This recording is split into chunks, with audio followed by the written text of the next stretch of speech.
Last night, Newcastle United hosted an official We Are United fan supporters event.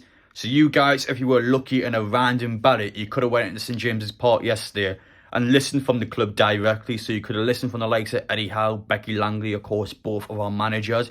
You could have listened from the CEO, Darren Eales, the CCO, Peter Silverstone, and the sporting director, Dan Ashford, with Stroll Aniobi also in attendance. So you could have went in, listened to everyone behind the scenes at the club.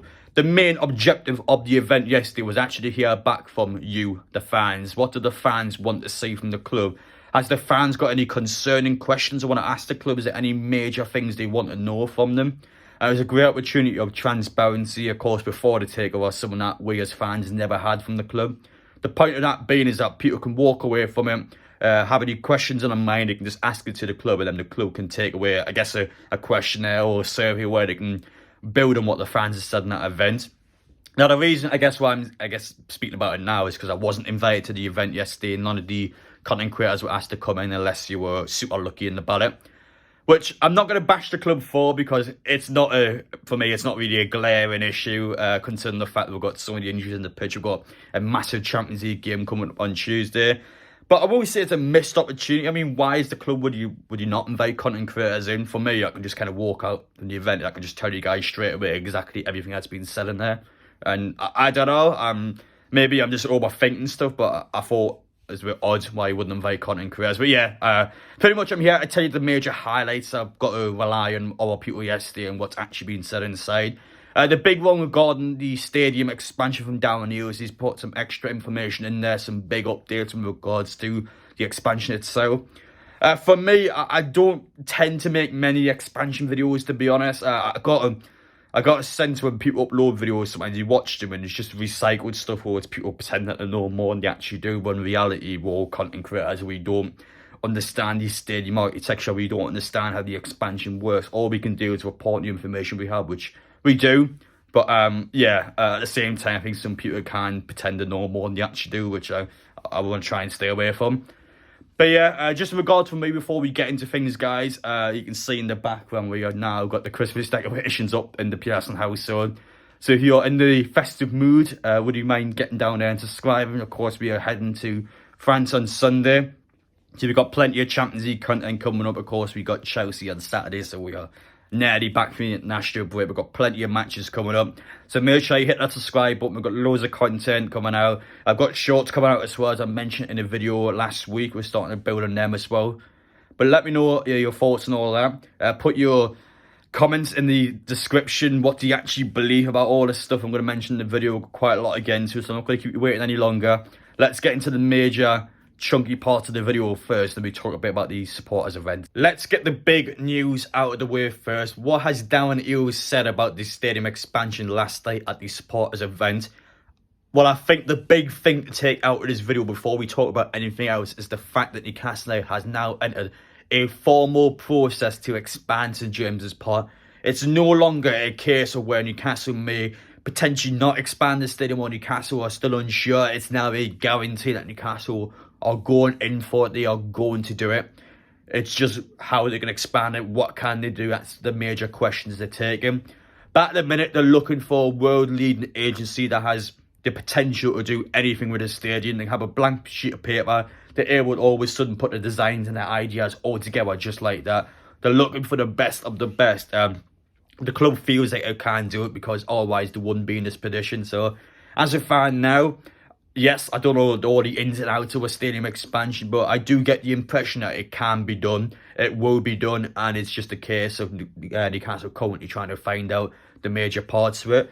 Darren Eales also said that any updates they will inform the fans of, any major changes they think they're making, the fans will know about it. They're going to make sure that everything works in both ways. If the fans are concerned about something, the club will know about it. If the fans aren't happy with something, again, the club will know about it. And it's going to be a good relationship between the two sides when Newcastle can get towards that agreement. And in Newcastle point of view as well, they've got to look at their interests. I think an interesting take as well. Let's say, for example, next season Newcastle finish 9th or 10th in the league. We have a poor season, and all of a sudden the hype, I guess, dies down a little bit. Are fans still going to attend in a potential 60,000 to 70,000 mark if we were to expand? Newcastle has to look into on a seasonal basis, even if the club doesn't perform that well, can they still fill the seats? I think with ticket prices increasing as well, can Newcastle still, on a regular basis, get a good 60 to 70,000 fans in, something that's never been done before in recent years? So Newcastle, can they actually do that? That's something the club has to look into. But for me, I think the most important part is to expand it around the 65,000 mark. I think if you're going any higher than that, you probably will potentially face the risk of not selling out of the match. And if you go lower than that, I think fans are still going to be upset. So there has to be a good balance where the club can meet. And it just has to be possible. We can't expand to 70,000 if, let's say, geographically we can't do that because of the location of St James's Park. So we have to see how we can go about it. But it's good. It is good news. I'm not going to sit here and waffle on about it for too long, but it's some good information to take out with this. Newcastle have moved forward with this. It's a great insight from Darren Eales. If you were there yesterday, you would have heard everything from his mouth.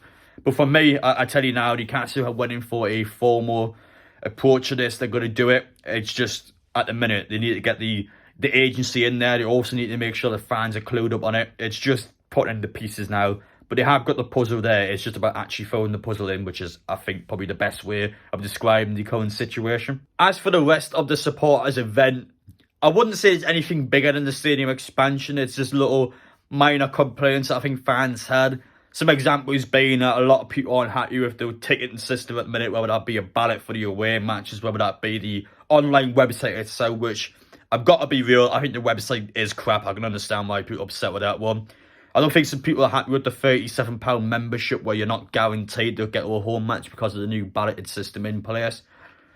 I can't give you much of a personal experience from those things because I got a season ticket, I go all the way matches, so it's not really something that I would say concerns me, so I can't talk about personal experience, but I can understand fans that do have a problem with that, and fans explain that to the club. That's the point of the event, to go in there and they're explaining displeasures they have or any problems you think the club has. But if I was there, I would have definitely complained about the website. I think the box office as well was a bit of a nightmare. I remember I had to collect a Bournemouth ticket from Bournemouth because I went across after the Germany game, and for some reason the box office back in Newcastle was closed, even though it was an away match day. Like, I don't know what was going on there. So that was a bit of a nightmare. But other than that, I don't think there's much to really complain about. I think Newcastle have started to honestly change as much as they can. I think most of the changes have been done for the better. I've got to give the club credit. Even there, they've obviously just had an event in front of 200 fans. They talked through everything. The fans had a chance to express their voices. They had pre-read out questions where they could have taught the club stuff. I can't complain. I think the club has done a good job. As I said in the intro, again, I don't know why content creators weren't invited in. I never expect any special treatment from the club. I never expect any luxuries from the club, but it's literally my job to come out and report about it, and for content creators as well, they could have came out with it and help promote the event even more. So I did find that a bit strange, but listen, that's the only thing I could honestly complain about. That's not even a complaint, is it? So I think Newcastle have done a good job with this. I think things are went well.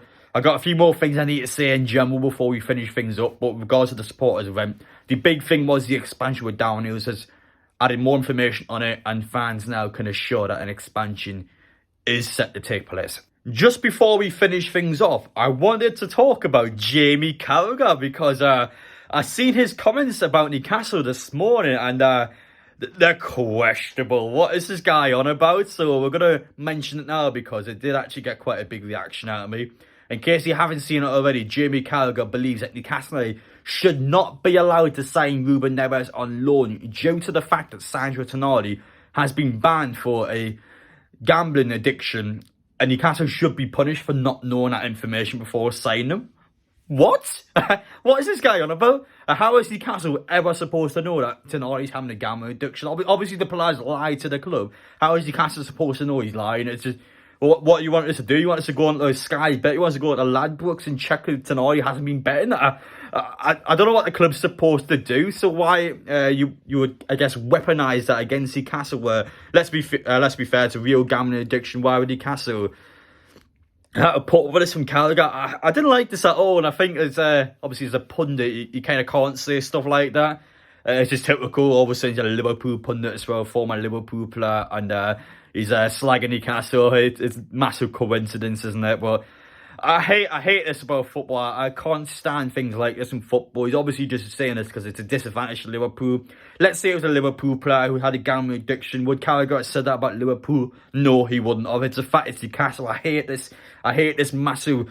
If it's this football team, say this. If it's this football team, don't say this. I hate how fake people can be. It annoys us quite a lot because again, if it was Liverpool, you wouldn't say that.